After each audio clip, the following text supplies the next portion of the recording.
Welcome to the What If It's Not Depression podcast. I'm your host, Dr. Achina Stein. Today, we are going to be talking about brain retraining, and I can't wait to introduce you to Ashok Gupta of the Gupta Program. Ashok is an internationally renowned speaker, filmmaker, and health practitioner who has dedicated his life to supporting people through chronic illness and achieving their potential. He suffered from chronic fatigue syndrome around 25 years ago when he was studying at Cambridge University. Through neurological research that he conducted, he managed to get himself 100% better. He then set up a clinic to treat others and then published the well-known neuroplasticity limbic retraining recovery program and app known as the Gupta Program in 2007. He has published several medical papers, including randomized control trials on long COVID, chronic fatigue syndrome, and fibromyalgia, showing that the treatment is effective and is continually researching these conditions. You can find out more information at www.guptaprogram.com. And from this podcast, welcome, Ashok. Yes, thank you so much, Achina, for that introduction. I'm delighted to be here. Yeah, I'm so glad to have you. Sorry, I'm so glad to have you here. And everyone, if you like this episode, please click the like button and subscribe to my podcast. So I love to start from the very beginning about how is it that you even got into this? And because I know it's a really interesting story that you have. You've told it to me, but I'd love for you to tell the audience and everyone. He is hailing from England. I just want to let people know that you are taking time from there to connect with us here. You're about 5-6 hours ahead of us, right? That's right. Yes. You're probably at the end of your day. So I appreciate your time and that you are going to be teaching us about your program. Yeah, absolutely. So like many of us who've come into this field and this space, it all started with my own suffering, my own journey that I went on. So as you said in the intro, I suffered from ME and chronic fatigue syndrome. And what happened was I got some kind of virus, and the virus seemed to go away, but I seemed to get worse and worse.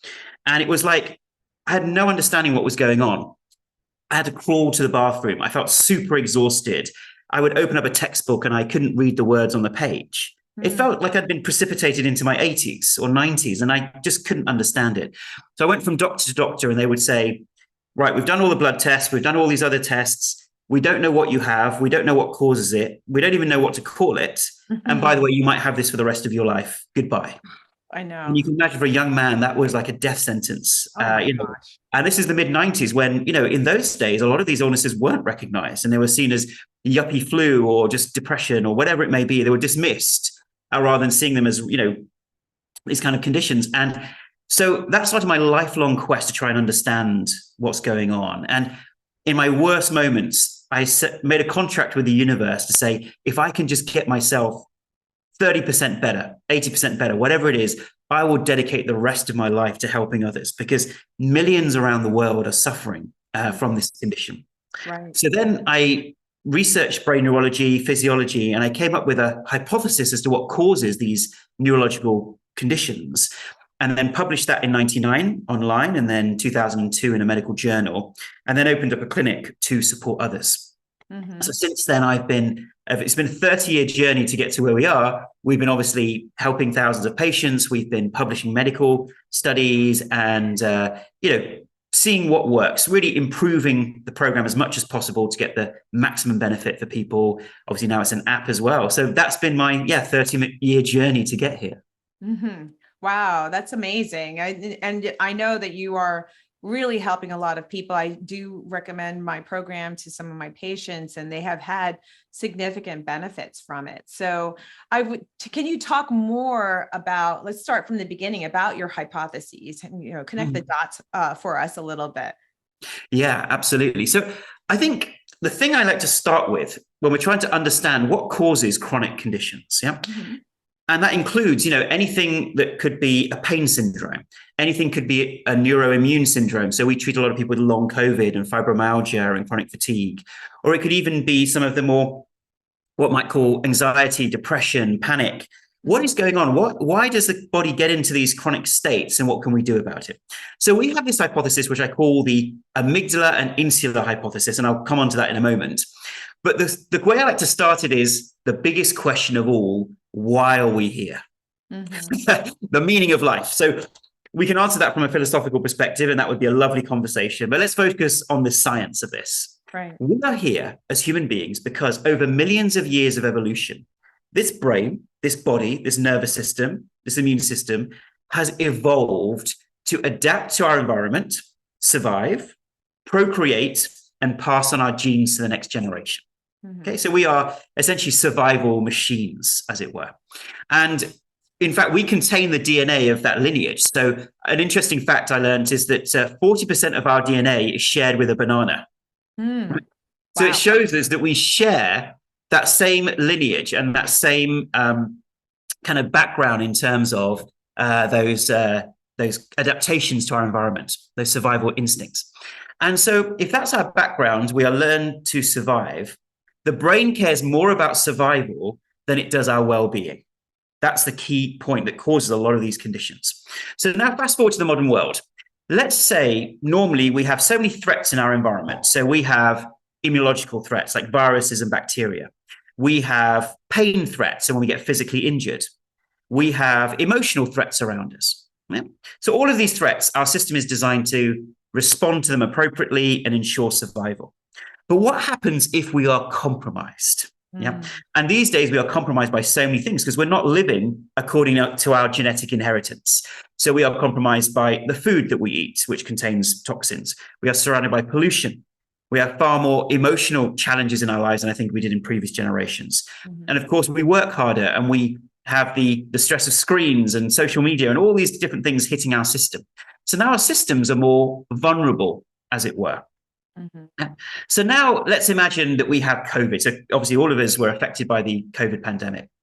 Along comes COVID, and COVID, as we know, is quite a difficult kind of condition.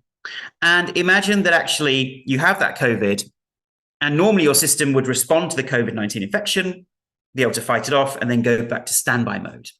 But now imagine that your system is compromised because you're stressed. And of course, we all know during the pandemic, it was a stressful time. There was a kind of existential threat to everybody. Right. Do you know what I mean? And so then we have to say, if the system is compromised, it tries to fight off the virus, but errs on the side of caution and creates an over-inflammatory response. And actually, as we all know, in the pandemic itself, the people who passed away from COVID, they didn't pass away from COVID specifically. They passed away from a cytokine storm where their own inflammatory system got overstimulated and over-defended the body. So there's precedent for this type of idea. Right. Absolutely. And so what happens is the COVID infection has pretty much been fought off, if not fully. But the brain has been traumatized by that experience and now continues to trigger the nervous system and the immune system unnecessarily in order to defend the body and defend the brain. And in doing so, we again get into these chronic conditions like long COVID, fibromyalgia, chronic fatigue, and even pain. There's a lot of literature now in the pain arena, which says that actually we think of pain as having an organic cause, and often we can find that organic cause, but where there's no obvious organic cause, it's the own pain networks hyper aroused and then causing vicious cycles, which I'll talk about in a moment. So to bring this all alive for your patients and your listeners, Achina, I'd love to share an analogy. So are you a fan of fairy tales? Oh, absolutely. Yeah, great. So imagine you are Queen Achina of your kingdom and your castle. Yeah, that's a nice ring to it. I can see that's made you very happy. So you are Queen Achina. And let's imagine now that you have an army, which is your nervous system, and you have a navy, which is your immune system. And your army and navy defend the kingdom being your body. And now imagine in that kingdom there is a drought. All right. So now, because of the drought, the kingdom is weaker. So the body is weaker. And let's also say the army and navy are weaker because there's not enough food to go around. Mm-hmm. Now, all of a sudden, an invading army comes over the hill. So that invading army could be pain, right? It could be a virus or bacteria. It could be some other threat, toxic threat. Could be mold, could be Lyme, whatever it is, right? Comes over the hill, and your army and navy are now galvanized to fight. So they go off and fight off the incoming invader. Mm-hmm. But of course, because they are immunocompromised themselves, or compromised in general, it takes them longer to fight off that condition. And Achina, I don't know if you noticed this, but with a lot of our clients, what they'll tell us is in that year or 2 years in the run up to them getting a chronic condition, they were heavily stressed. And that could be emotional stress, could be physical stress, it could be lack of sleep, could be a bereavement, could be a whole host of different stresses, or even an emotion that got stuck inside them that wasn't expressed. And so then their system is vulnerable, and the army and navy take a lot longer to fight off the infection or the threat. Then what happens is they become traumatized by the war experience. So the threat is gone, but they come to their meeting with you, Queen Achina, and they say, Achina, we're not sure if we fought off this invader. So we need all the resources of the body. So we need all the wheat, the clean water, the food, all the energy of the kingdom should now be channeled to the army and navy. And you think, well, that makes sense. We need to stop the kingdom from falling. So now the army and navy, the nervous system and immune system, become hyper-stimulated. Mm-hmm. And we know this across, anxiety, depression, so many different conditions. It's a similar situation in terms of inflammatory responses, nervous system responses. Those responses are now hyper-vigilant.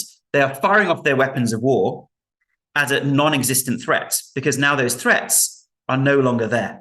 Mm-hmm. The army and navy think it's hiding in the jungle or hiding in the forest, but of course they're not there. Mm-hmm. And so what then happens is some of those arrows start falling back in the kingdom. And that's where we start getting inflammatory effects in the body, autoimmune effects in the body, because the system is fighting this war that isn't necessary. Mm-hmm. And now opportunistic viruses and bacteria start flourishing in the kingdom because the Secret Service are not fighting off those spies in the kingdom. So this is where we extend the analogy to spies in the kingdom now flourishing. And now allergies and sensitivities increase because the kingdom is more sensitive to any type of potential threat that they're facing because they're vulnerable. Mm-hmm. Then the gut issues start coming in. So we know that in a lot of these conditions, there's gut dysbiosis, there's a lack of, correct digestion and detoxification, inflammation in the gut and in the brain. So now there's a gut-brain cycle where the brain is stimulating the gut is telling the brain we're in danger. And so those loops, those vicious cycles occur. Mm-hmm. So you can see how the system is set up that then it becomes chronic. It becomes a chronic condition because the brain is stimulating the body through the nervous system and immune system, mm-hmm. which causes the downstream inflammatory effects.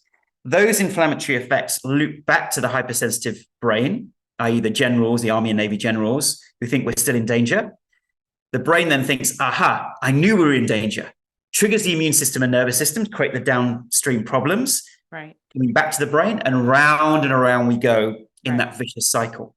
And we see this vicious cycle occurring not just in traditional neuroimmune conditions like ME, chronic fatigue, long COVID, but even conditions like depression, where we know that 50% of depression cases actually underlying it are chronic inflammation, which gets into these kind of vicious cycles with the vagus nerve and the brain. And obviously you're the expert in that area as well. Right. So we believe 60 to 70% of the conditions that people go to see a doctor for are in fact these chronic neuroimmune conditions caused by these vicious cycles. Right. And that's the hypothesis we can't, say for definitively. And what is brain retraining? Brain retraining is the next time those army and navy generals come to Queen Achina and say, hey, we need all the resources. You say to them, my dear generals, you've done a fantastic job in defending the kingdom, but the war is over. Mm-hmm. You can stand down. And if you can train the army and navy generals, the nervous system and the immune system to calm down their inflammatory responses and come back to baseline, then generally with our patients, the whole system comes back to normal. The dysbiosis is reduced, the inflammation, the allergies and sensitivities, the opportunistic infections, detoxification comes back, mm-hmm. and we get people back to their healthy selves. Yeah. I'd like to include MCAS. Mast cell activation syndrome is really a common, the generals Yeah. going haywire on the body. Yeah, it's really holding back on throwing those mast cell bombs around. Yeah, absolutely. So, So we have a lot of patients with MCAS who also, they say to me, oh, but how are we going to stop those mast cells from getting triggered? And I say, no, you're looking at it at the micro level. The mast cells are not doing it just for fun. They're getting instructions from the brain that we are still in danger from a threat that is no longer there. right. So I think a lot of these conditions are being treated at the micro level, at the reductionist level, but actually want to go upstream to train the brain that we aren't in this existential danger. And that's what we do here at the Gupta Program. Right, right. That's absolutely right. But it also starts with mindset too. And the brain actually has to decide that the danger is over or mostly over. Sometimes even though COVID, the pandemic was, kind of from 2020 to maybe 2022, 23, with the variants, out, they're not as disabling, so to speak, compared to when it first started. But it seems like there are a lot of people who still feel like they're in danger, so to speak, but not to this. They're not necessarily recognizing or adjusting, should I say, their reactions. Even though COVID is still there, it's not necessarily over, but No. still there on a lower level. And so I'd be interested in hearing how you address that when there is some truth to their to the fear, right? Yeah. Yeah, we have a lot of clients who've had long COVID, for instance, and have healed and recovered, but now they're paranoid about getting the COVID infection again in case it triggers that long COVID. And what we say to people is, look, firstly, we are very lucky as a civilization that those lower impact versions of the virus came along, because yes, they were very transmittable, but they were low level or low shock to the body. And therefore we vaccinated the world. We couldn't afford to vaccinate the world because actually half of Africa and Asia didn't have vaccinations. But that version of it has vaccinated the world essentially and gone round and given us that certain level of immunity. So we are protected to a certain level, similar to flus and colds and coughs. And secondly, we tell patients, look, once you have healed from COVID and long COVID, just trust that your body can do it again. You have the tools, you have the ability. And therefore, we support patients in letting go of those fears, because fear, we say, is only going to make it worse. If you have a fearful nervous system, you compromise your immunity and make it worse. So it's all about strengthening your sense of self and not realizing it's not an existential threat anymore. Yeah, exactly. Yeah. So let's talk more about treatment. What is actually the Gupta program? And by the way, I want to tell you that you're I think the first person to really give a good analogy and explanation of how one leads to the next, to the next, to the next in the body. And it's this loop almost that in real time can evolve to, what you describe now as, your body feeling, going kind of uninhibited and reacting to the threat that's not necessarily there anymore. So you did a really, really great job in explaining that. Well, yeah, thank you. And something I appreciate that. And something I want to add to this, which is also a puzzle, because people will say, hang on a minute, I know people who healed from taking these supplements. I know people who healed from changing their diet. I know people who healed from doing brain retraining. So are these all different conditions? Are these different hypotheses? And actually, our hypothesis can be applicable to all these situations. Because what happens is, if somebody has a shift in their diet, what we're doing there, or taking supplements and all the great work that yourself and various other practitioners do, that can heal the system. Because what happens is, when we shift our diet or we make these changes, what happens, the body then is better able to adapt to this neuroimmune stimulation. And when it can better adapt to it and have less of these inflammatory effects, then of course, positive messaging is sent back to the brain through the vagus nerve that actually we're not in such danger anymore. Things have improved, which informs the brain, we're not so much in danger. Maybe that existential threat has been reduced. So those Army and Navy generals reduce their stimulation. So then there's less stimulation to the body, and we can get into a virtuous cycle of health. Right. So this hypothesis, I think, is so important for any type of clinician to understand, because we're all working at different pieces of the puzzle. So it's like the four blind men and the elephant, they're all touching different parts. But if we could just see the elephant and see what the whole picture is, we could all work together to say, actually, all of these pieces and components are supremely important. Right. So yeah, that's just something I wanted to add there. Absolutely. And I agree with you. And, it's a matter of connecting to the individual and starting with the lowest hanging fruit. It's, to me, it's like the person is at the center of a wheel, and there's different spokes. You could start at any of those spokes, on the wheel. And it's just a matter of, where do you want to start? What connects to you first? And some people might feel that, they come to you feeling like, well, I have the energy to start here, so I'll start here. But as long as you address all the areas of the person, foods, the chronic infections, the toxins, the stress, hormones, it doesn't matter where you start. As long as you hit all of them at some point, it makes a difference. And the brain retraining is part of that. Absolutely. Yeah, absolutely. So our treatment, you'd asked me a question about the treatment. So the treatment is essentially delivered online. So this is good because a lot of patients can't travel, they are fatigued. And so it works with video. So people watch these interactive videos and do various exercises, and they learn the brain retraining tools. And then they go through them each day. And there are 3 R's of the program. So there's relaxing the nervous system. So our brain normally is hyperstimulated and not very neuroplastic. It's not easy to train the brain. But we use various breath work, calming techniques to get the brain in the best state to rewire itself. Then the second R of the program is the unique bit, which is the retraining the brain. And we have a unique 7-step process and various other tools that people employ each day. And it can be fitted into a normal environment that enable them to train the brain to send safety signals whenever the brain is reacting to its environment. And then thirdly, re-engaging with joy.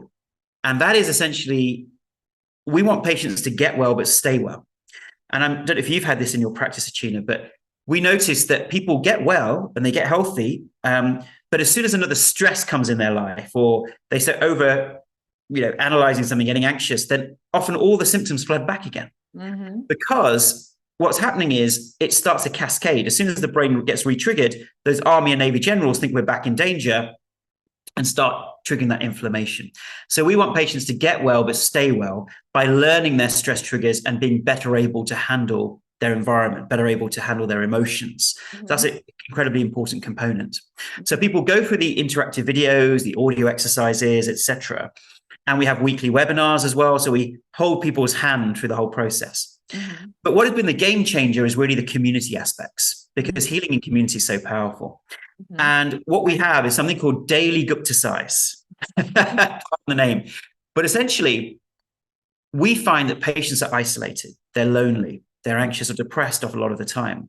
And so they want a sense of community. So every day we have live Zoom calls with one of our coaches that takes them through the nervous system regulation and the brain retraining piece. And that has been amazing for our clients because it creates that motivation to do the tools, creates that sense of community. And some people aren't so great at following a training program. They want to just say, just lead me through it. So if you're not the kind of person that says, okay, let me go through the Gupta program in a normal way, just turn up on a Zoom call. We'll take care of you. We'll take you through everything you need. And when you're fatigued and brain fogged, sometimes that's what you want. Exactly. And so that has been a game changer. So yeah, there's so many support tools, so many different ways people can interact. And now we're an app. It's super easy for people to do it on the go as well. Oh, that's awesome. When did the app start? The app started about a year and a half ago, a year to a year and a half ago. Yeah. Oh, awesome. Awesome. That's really great to know. So that's the program laid out. I'm curious to know, how do you handle patients that say, I tried meditation and I just can't sit still, or it doesn't work for me, or they don't have the patience for it. I find that's the hardest thing to do, to get people to actually commit to something like that. And you said it starts off with that. And so that's sometimes for some people a little bit like, oh, I don't know if I can do that. What would you say to them? What we say is that, imagine if you have a toolkit, yeah, you have certain tools that are for the certain jobs in your house. And sometimes a certain tool isn't right for you, and that's okay. You can move on to the next tool. Mm-hmm. So in our program, we have lots of breath work and meditation type techniques.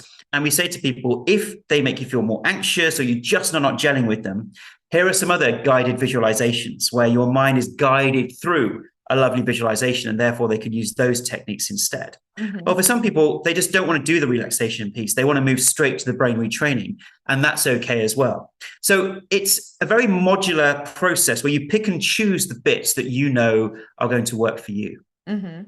Awesome. I'm really glad that you talked about that, because it is trying to fit certain tools to just, it's a great analogy, to the personality that the person has and where they can start, knowing fully well what they've tried, and it gives them more encouragement to be able to move forward. That's the goal, is to get them to move forward, and then maybe relax a bit using certain tools, so then they can move to the tools that were maybe initially introduced, because now they're ready for them. Oh, yeah. And we have that time and time again. We have people who say, oh, I just can't do the meditations. It's just too difficult. Let me do the brain retraining. And I always say, every week, every couple of weeks, come back to the meditations. And they come back and eventually will say, oh my gosh, how did I ever live without this?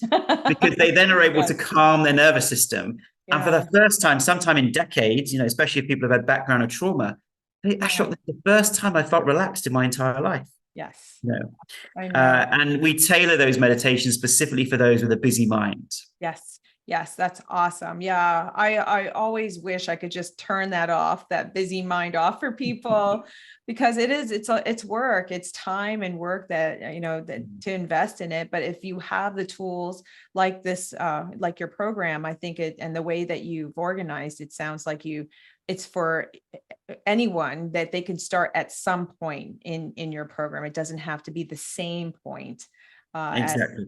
So great. That's awesome. And also, as we mentioned, the daily Gupta size, what we're finding, and this is where it might get a bit woo-woo, so preparing people for this. If you meditate on your own, it's a certain experience. If you meditate in a group, and we have like 150 to 200 people a day coming onto our daily Gupta size, people are flabbergasted. They suddenly come on and they're guided by one of our coaches.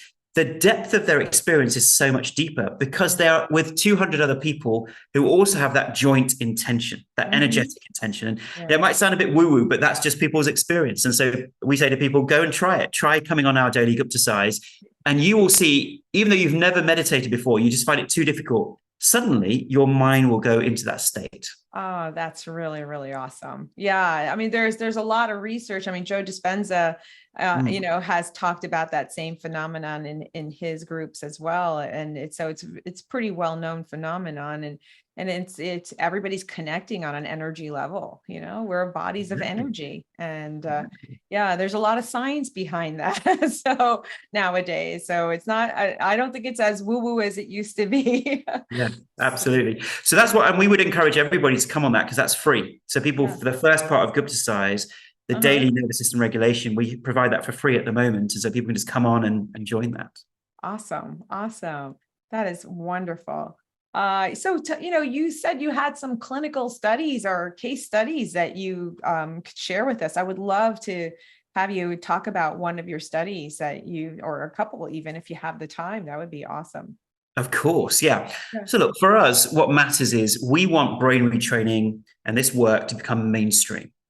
And of course, you can go onto Instagram, you can see so many different treatments claiming they can do X, Y, Z with no research behind them, no auditing behind them. So for us, this is super important.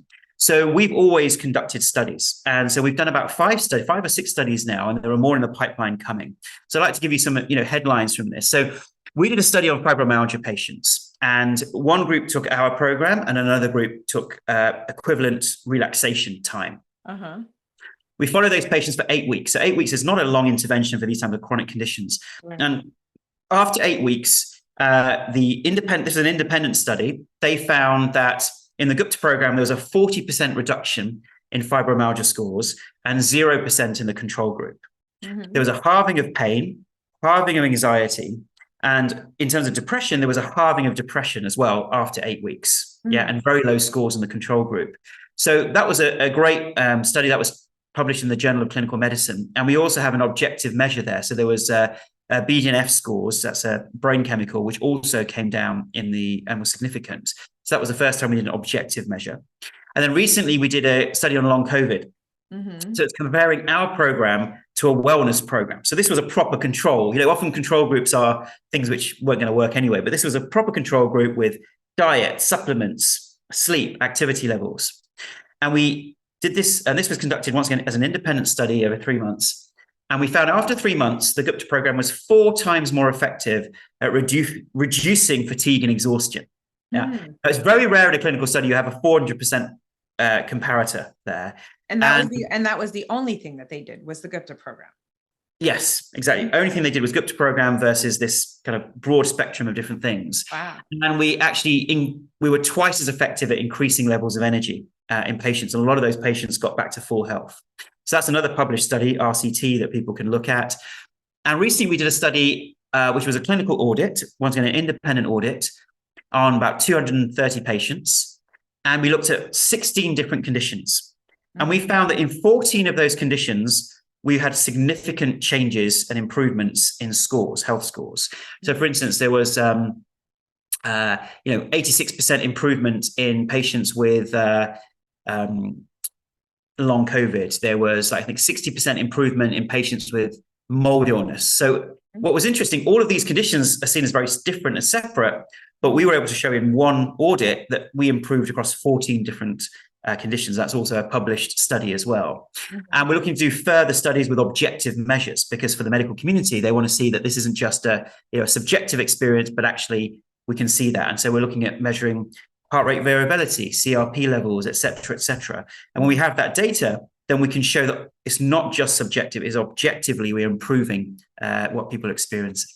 Mm-hmm. That's awesome. Awesome. I would love to have the links to that so I can include that in the show notes, because that's really amazing results. That's awesome. We'll definitely provide those. Yeah, that would be really great. So tell us about, can you give a case study? Maybe help walk us through about what this all looks like. And because I could imagine, and you're so good at describing things, I could imagine that there's a progressive improvement. It's not like an on-off switch, it's and how it shows up for people over time. And if you could even describe how long it takes for some people, what the average and the range is in terms of seeing benefits, and what people might notice first, and then as it progresses, how it evolves, the improvements evolve over time. Yeah, absolutely. So the first thing we always have to say to patients is this is not traditional healthcare. Yeah. So often traditional healthcare is very transactional. You have an issue, you go in, you have 5 or 10 minutes, you're given drugs, and off you go. Yeah. This is about an investment in our health. And of course, then it will take some time. And investment. And that's the first thing people have to get over, that, if they're very bought into the traditional model, then this isn't the program for them, Exactly. Yeah. And therefore we say, look, this will take a minimum of 30 minutes a day. So minimum investment at one sitting of 30 minutes, plus a few minutes scattered throughout the day. So these are the short brain retraining throughout the day. And, generally, I would say we see patients having improvements within months, within weeks and months, they will see those improvements. And of course, it's a process of ups and downs. So the biggest challenge we have is someone who makes the improvement, they might get 50, 60, 70% well, and then they have a dip. Yeah, because stress happens and their nervous system gets re-triggered. So they think, oh no, the Gupta program hasn't worked. Right now I have to go online again and look for supplements and this, that, and the other. And we say, no, actually, this is a process that you will have dips, you will have relapses, because the brain suddenly will get excited and over-trigger the nervous system and immune system. But that doesn't mean you haven't done the good work and retrained your brain. It's just more is required. So that's why we don't want patients to be complacent. So we call it a 3 to 6 month program, a minimum 3 months of commitment. And then patients are rewiring their brain consistently, and they will see those improvements, and they might still have dips, but they can come back to it. So we know that the patients who dedicate at least 6 months to consistently using the tools have the best patient outcomes. And we've seen that in our clinical audits. Now, people might think that seems like a long time, but we have to remember that if people have had these illnesses for years, right? Your brain is going to take a little persuasion to come out of those protective responses. And these tools are not just, oh, I've got to do these tools because I've got to get well. They're lifelong tools that can help you feel happier, reduce stress and anxiety and depression, make you feel good, give you more energy. So these are tools which we want people to invest in for the rest of their lives because they're so powerful. Yeah, protection for their general health. And so that's how I would describe the the program. And it is tricky because a lot of us get busy with life, right? And the life is so busy. But actually, when we really ask people, hey, if you spent half an hour to 40 minutes less on social media and dedicated yourself to the program, and they think, yeah, actually, I have a lot of time. I'm just not investing it in the right place. People realize they can have that commitment to this. And what is more important than our health? Nothing. Health is most important. And therefore, they say health is wealth. And investing at least half an hour, 40 minutes a day into your health, super important. Absolutely. Health is absolutely wealth. If you don't have your health, you don't have anything. Yeah, and you mentioned some case studies you'd like me to share, and we have hundreds. And if people go onto our site, they can see, literally, I think we've got 400 or 500 success stories on our website right now. Lots of videos and written testimonials. But one that really stands out for me is a gentleman who was 82. Yeah. Now, when you're 82, it's very difficult to know what is a chronic condition versus what is just age-related fatigue. And he had fibromyalgia, he had mold, he had gut dysbiosis, he had the full gamut of different challenges. And he had it for 30 years, right? So almost half his adult life. And he went on our program, and he lived in New Zealand. He went on our program, and after 3 months, he got up to 80% recovery, which was incredible. And I said to him, look, what are you going to do now? You've got up to this health level. He said, I'm going to travel the world. I'm going to do all the things that I wanted to do that I haven't been able to do for the last 30 years. I mean, he was exuberant. And I thought to myself, isn't that amazing that if a person in their 80s can retrain their brain, because we generally might think that the brain is less neuroplastic later in life, but he was able to do it. That means all of us can retrain our brain. Right. And, he had that commitment. He had that energy level to do it. And that's been a source of inspiration for me and so many of our clients. And then we've had patients with long COVID who, when they've really dedicated to the program, within weeks, they've healed because COVID hasn't been around for so long. So the brain hasn't been so entrenched. And therefore, they've been able to retrain and get their health back. But the challenge is they will then go back to living that stressful life, and the symptoms will come back. So there's a whole piece around, an educational piece around what is a safe way that you can engage with the world so that you keep your health. And some of these illnesses, I believe, are what I call course correctors in life. That if we hadn't had that condition, we would continue in a very inauthentic way, working those crazy hours in an area that we don't want to. And these illnesses come along, and it can even be other things in our lives that course correct us, that tell us, look, this isn't an authentic life for you. And actually maintaining a good balance in your life, reducing stress is supremely important. And those little dips keep course correcting for it. Right. I love that. I love that you're using that, because a lot of times when people have course corrected and they're on the other side of it, it's almost they're able to see in retrospect what their life was like before that illness. And it was on a trajectory of disaster. And it's almost like you get the illness in order to sort of stop you in your tracks so that you can course correct, so to speak. And if you look at it that way, you almost become grateful, have gratitude for having had the illness on some level, because it actually made you stop and, like the phrase, stop and smell the roses, so to speak. It might take some time getting there, obviously, because the light bulb has to come on. But once you're well, you're able to see how the whatever condition that you had actually, put you on a trajectory that was probably in a better trajectory of your life.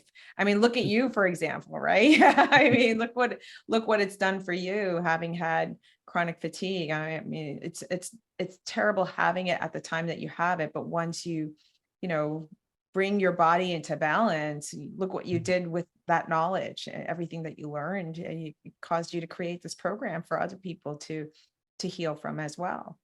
Definitely, it's been a blessing, and I would not change a moment. But if you went back to me when I had that illness and say, "Oh, this is happening for a reason. This is good for you," I would have. I mean, what the hell are you talking about? So it's only in retrospect that we actually understand that there are deeper reasons behind this.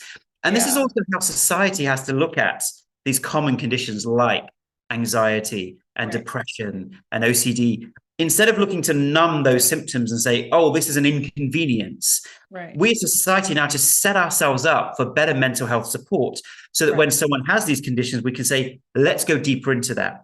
What beliefs about ourselves? What parts of us are reacting? What do we need to change about our thinking that can reduce some of these conditions? And have that as the most important thing versus, 20% of the population now being on antidepressants and SSRIs that aren't really helping at the longer level. So, yeah, I think this is a real shift that we need to have to recognize these as opportunities for growth versus just numbing these experiences. Opportunities for healing and growth, and not that this is a disease or a disorder that can't be fixed. Right? Yeah. Having a disease mindset is not helpful.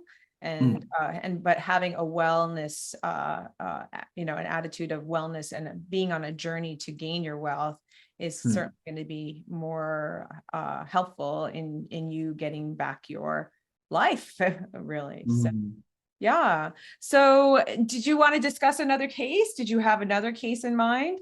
Oh, there's lots of different cases I could describe.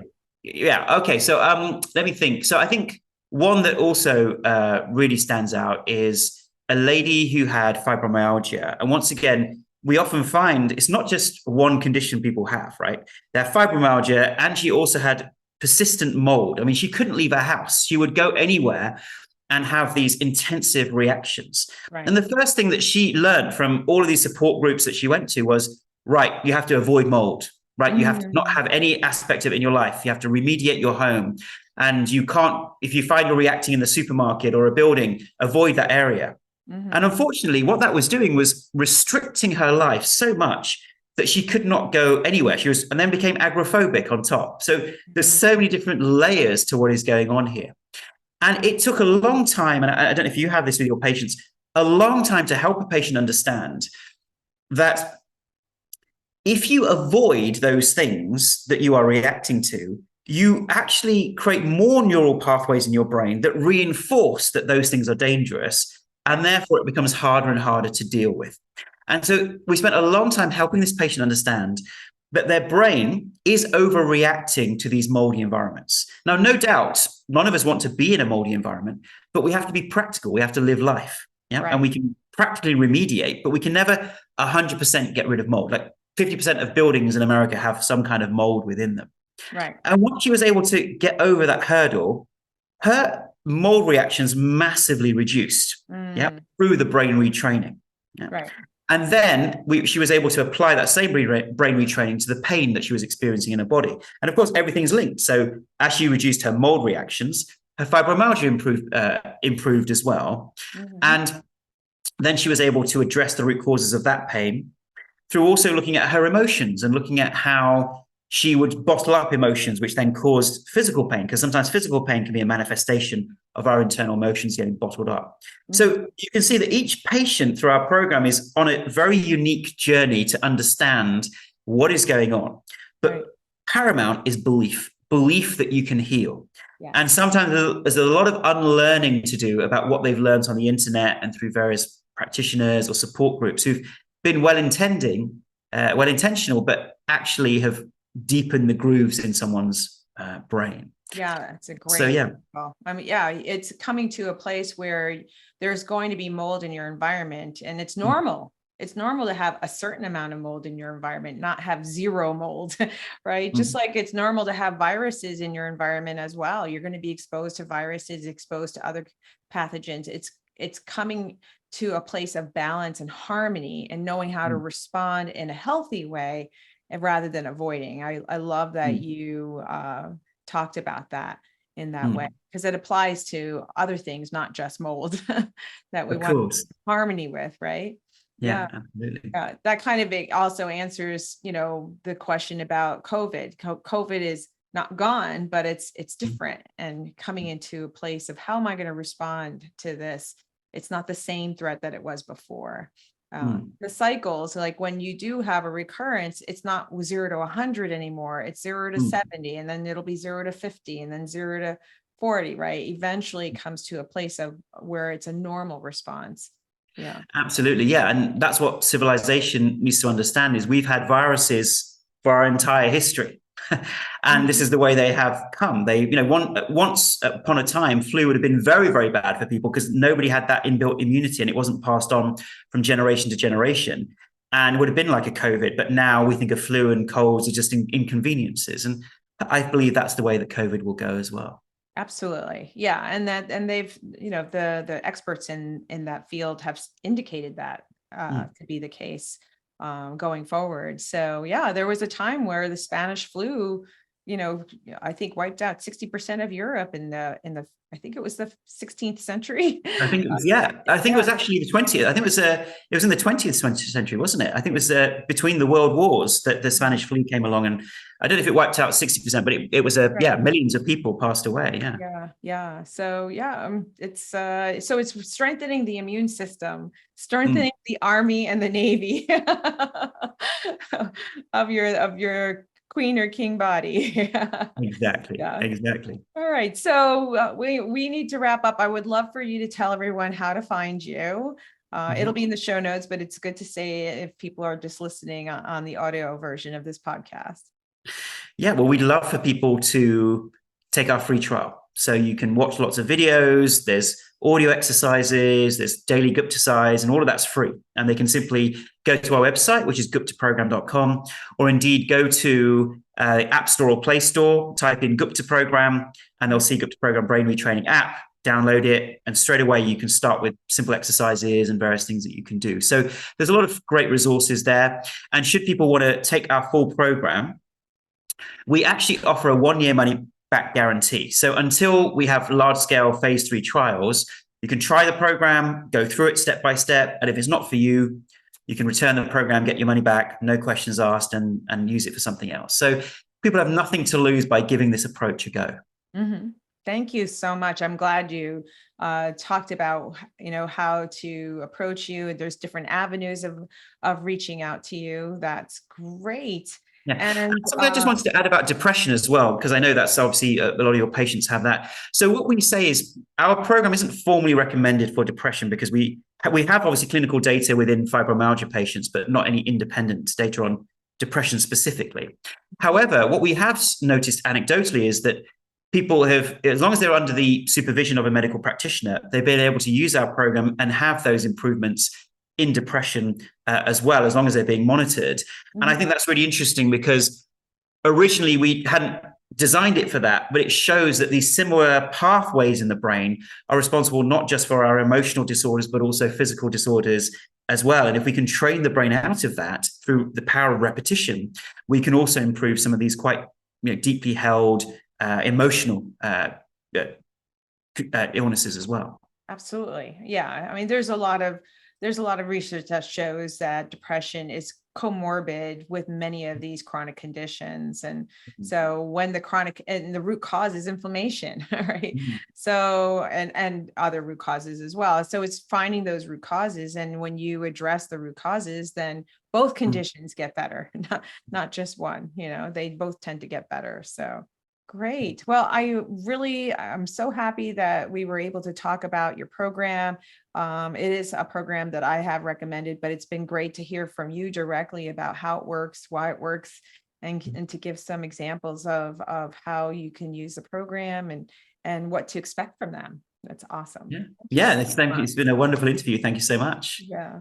All right. Well, thank you for your time. And I wish you a great day, and I'm sure we'll connect in the future.